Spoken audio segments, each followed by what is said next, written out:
Jumpa lagi bersama saya Pak Nur, salam sehat dan salam bahagia buat kita semuanya, Bapak, Ibu guru, teman-teman PJOK dimanapun berada. Ini merupakan kelanjutan yang Kupas FR, yang ini adalah yang Tuntas FR, mungkin ini yang seri yang terakhir. Saya lanjutkan pembahasan dari FR yang kemarin, langsung saja ya. Pendidikan olahraga menekankan pada hasil pembelajaran peserta didik terhadap penguasaan materi atau penguasaan keterampilan olahraga. Metode yang digunakan lebih memfokuskan pada hasil akhir yang ingin dicapai. Berdasarkan pernyataan tersebut, manakah pernyataan bawah ini yang merupakan pengertian dari pendidikan olahraga? Ya, di sini sudah diberi bocoran jawaban pengertian dari pendidikan olahraga, tapi kita harus fokus ke soalnya. Coba kita lihat opsinya satu persatu ya. Pendidikan A. Pendidikan yang memanfaatkan aktivitas jasmani untuk mengembangkan kemampuan peserta didik. Ini kurang tepat ya. Pendidikan yang mengembangkan aktivitas jasmani dan rohani untuk mencapai tujuan pendidikan ini penjas ya. Pendidikan yang menyajikan tugas gerak sesuai dengan kemampuan dan kebutuhan peserta didik. Ini juga pendidikan jasmani ya, kurang tepat. Kita lihat yang B. Pendidikan yang mencetak peserta didik meraih hasil maksimal dalam sebuah kompetisi. Ini kita kunci dulu. Kita bandingkan dengan yang E. Pendidikan yang membina peserta didik agar menguasai cabang-cabang olahraga tertentu. Ini juga sama. Nah, melihat option 2 ini kita harus kembalikan ke soal ya. Di sini ada kata kunci yang tidak kelihatan. Coba yang mana? Di sini ada kata kunci menekankan pada hasil pembelajaran peserta didik terhadap penguasaan keterampilan olahraga. Nah, ini kata kunci yang mungkin terlewat. Dari sini sudah kelihatan penguasaan keterampilan olahraga ya. Di sini berarti lebih tepat adalah menguasai cabang-cabang olahraga tertentu, ini yang lebih tepat ya. Karena ini juga yang D juga bisa pengertian dari pendidikan olahraga, tapi di sini kita harus kembalikan ke soal ya. Apa yang ditanyakan soal, kita harus jeli dulu ya. Harus jeli terhadap soal yang ada. Seperti itu ya Bapak Ibu guru semuanya. Mari kita lanjutkan ke yang nomor 2. Peserta didik memukul bola kasti, kemudian berlari menuju tiang hinggap. Sesaat sebelum sampai ke tiang hinggap, peserta didik berhenti secara mendadak. Kemudian merasakan gaya dorong ke depan. Berdasarkan uraian di atas, hukum fisika apakah yang berlaku dan manakah argumen yang paling sesuai? Nah, di sini hukum Newton sama semua, dan ini adalah yang benar ya. Jadi tidak ada masalah di sini hukum Newton 1. Cuman yang menjadi masalah adalah kenapa hukum Newton 1? Nah, itu yang ditanyakan oleh soal. Apakah dia berhenti mendadak? Apakah dia memegang tiang hinggap? Apakah diakibatkannya karena dia melempar bola sekuatnya? Yang D, apakah dia berhenti di ruang bebas? Atau yang E, diakibatkan menghindari lawan? Nah, kita pakai logika dulu sebelum menjawab pakai kajian Newton. Hukum Newton ini sudah saya sering bahas di soal-soal SKB ataupun PPK yang sebelum bedah ya, itu sudah ada juga.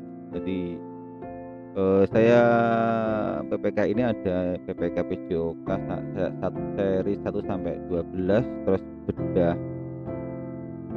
FR, pas FR, terus yang terakhir ini adalah tuntas FR ya. Silakan masing-masing dibuka, di flashback, nanti beberapa saya singgung di sana. Teman-teman, di sini sudah dijelaskan sebenarnya, dia berhenti secara mendadak. Nah, ini sebenarnya kita sudah kasih jawaban. Berarti jawaban yang tepat adalah ini, ya. Berhenti secara mendadak. Dia bukan karena dia memegang tiang hinggap ataupun melempar bola ataupun menghindari lawan, karena di sini sudah dijelaskan di soal.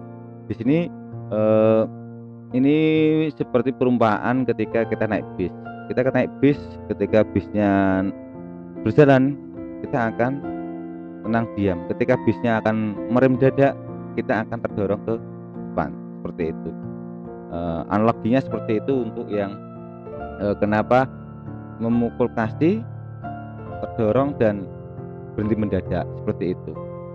Sama seperti bis tadi, ketika berhenti mendadak kita akan secara otomatis terdorong ke depan. Sebenarnya kalau kita lebih berhati-hati dalam membaca soal atau mencerna soal, insya Allah kita tidak akan kesulitan dalam menjawab soal. Yang jadi masalah ketika kita dihadapkan oleh waktu yang sangat mendesak. Kita lanjut ke nomor 3, Bapak Ibu semuanya. Guru sedang mengamati peserta didik memukul bola kasti. Kebanyakan peserta didik tidak mampu memukul bola, karena perkenaannya tidak tepat pada pukulan yang ideal. Perkenaannya ini berhubungan dengan perkenaan antara pemukul kasti dengan bola kasti ya. Guru kemudian mengganti bola kasti menggunakan bola busa lembut yang lebih besar. Apa tujuan utama guru melakukan hal tersebut? Ini kayak bola kain gitu loh yang agak lembut ya. A. Mempermudah peserta didik dalam memukul bola agar tepat sasaran. C. Meningkatkan kemampuan fokus mata peserta didik saat memukul bola. Ini kurang tepat. C. Memperluas titik sasaran ya, ini yang lebih tepat, berkaitan dengan perkenaan pukulan ya. Memperluas titik sasaran pukulan saat peserta didik melakukan pukulan ya. Ketika melakukan pukulan, ini yang paling tepat. Coba kita yang D sama yang E, apakah ada yang lebih tepat antara dengan yang C ini? D. Membantu peserta didik menemukan titik pukulan saat memukul bola. Membantu peserta didik menentukan titik pukulan ya. Ini benar, masih kurang tepat karena ini berhubungan dengan perkenaannya. Yang E. Memperbesar peluang peserta didik dapat memukul bola dengan benar. Ini juga benar, cuman masih kurang tepat yang berkaitan dengan soal ini ya. Ketika Bapak Ibu guru semuanya menghadapi soal, jangan bawa hal lain ke dalam soal ini, tapi fokuslah pada setiap kunci soal ini, sehingga ada hal-hal yang lain tidak terpengaruh dalam soal ini. Kita lanjut ke nomor 4. Proses perubahan pada diri manusia yang ada hubungannya dengan tercapainya tujuan kesehatan perseorangan dan masyarakat merupakan salah satu pengertian pendidikan kesehatan. Ini sudah sering saya singgung di sesi sebelumnya. Manakah pilihan bawah ini yang sesuai dengan pernyataan tersebut ya? Perubahan pada diri manusia. Nah, masih ingat kata kunci yang saya berikan terkait dengan pendidikan kesehatan, yaitu proses atau terjadinya perubahan perilaku individu. Itu yang saya tekankan untuk mempermudah dalam mencari jawaban terkait tentang pendidikan kesehatan. Tinggal kalimat belakangnya menyesuaikan dengan soal ataupun dengan option jawaban yang lain, kayak gitu ya. Oke, yang ada hubungannya dengan perubahan perilaku individu. Kita cari dulu. Nah, perubahan perilaku individu, kita ada proses perubahan perilaku individu. Nah, ini antara sebenarnya jawabannya antara A sama C, tapi kita baca dulu satu-satu aja biar enak. Proses perubahan perilaku individu dalam kelompok masyarakat dengan perubahan budaya hidup sehat dalam kehidupan sehari-hari. Ini masuk ya. Kita kunci dulu yang A, kita lihat antara yang B. Terjadi proses ke arah yang lebih tahu dan lebih baik tentang kesehatan pada individu dan kelompok masyarakat ya. Ini kurang tepat. Ingat ya, perubahan perilaku individu. Proses perubahan perilaku dan data laksana seorang berupa pemberian materi kesehatan kepada orang lain yang menyebabkan perubahan perilaku. Ini juga kurang tepat karena proses perubahan diri manusia yang ada hubungannya dengan tercapainya tujuan kesehatan ya. Tercapainya tujuan kesehatan adalah perubahan budaya hidup sehat dalam kehidupan sehari-hari karena adanya proses perubahan perilaku individu.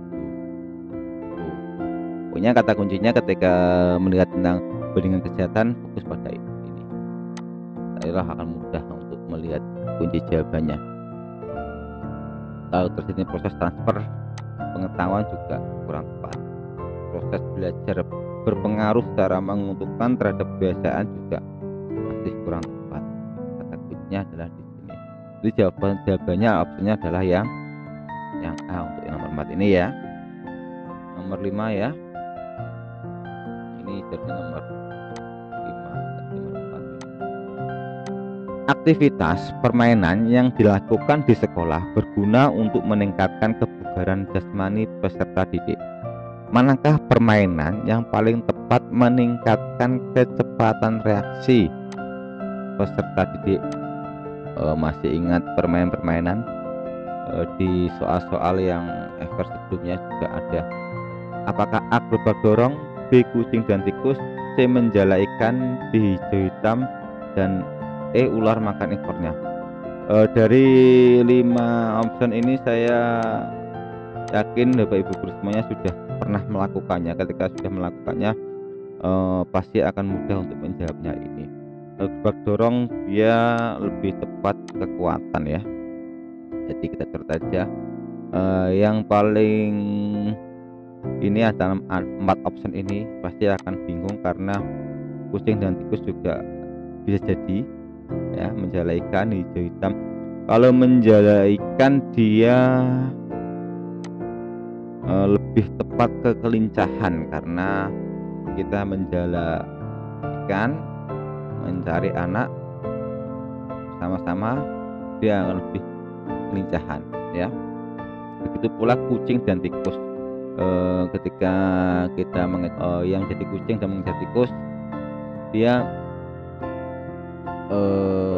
lebih tepat ke kelincahan. Mari menghindar itu lebih tepat karena banyak faktor menghindarnya ini kalau yang tikus. Kalau ekor makan ularnya juga sama. Tahu kan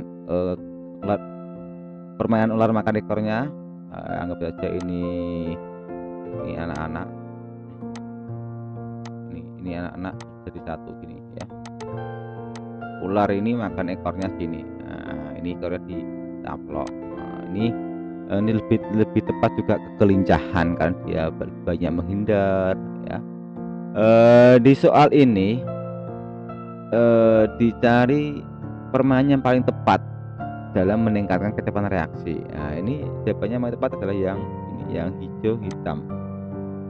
Meskipun di tengah-tengah atau di akhir dia akan menghindar, tapi hijau hitam ini ketika ada apa-apa hijau hitam dia mendapat stimulus atau rasakan aba-aba, dia akan lebih cepat dalam untuk melatih kecepatan reaksi. Dicari yang paling dominan, terkait kecepatan reaksi. Oke ya. Cukup sekian dari saya Bapak Ibu semuanya, sedikit semoga bermanfaat. Kita kembali lagi di podcast FR yang tadi 2, semoga bisa. Kalau mungkin teman-teman punya beberapa soal yang saya bantu untuk dipecahkan atau dibantu menjawab, bisa kirimkan ke saya. Cukup sekian dari saya. Wassalamualaikum warahmatullahi wabarakatuh.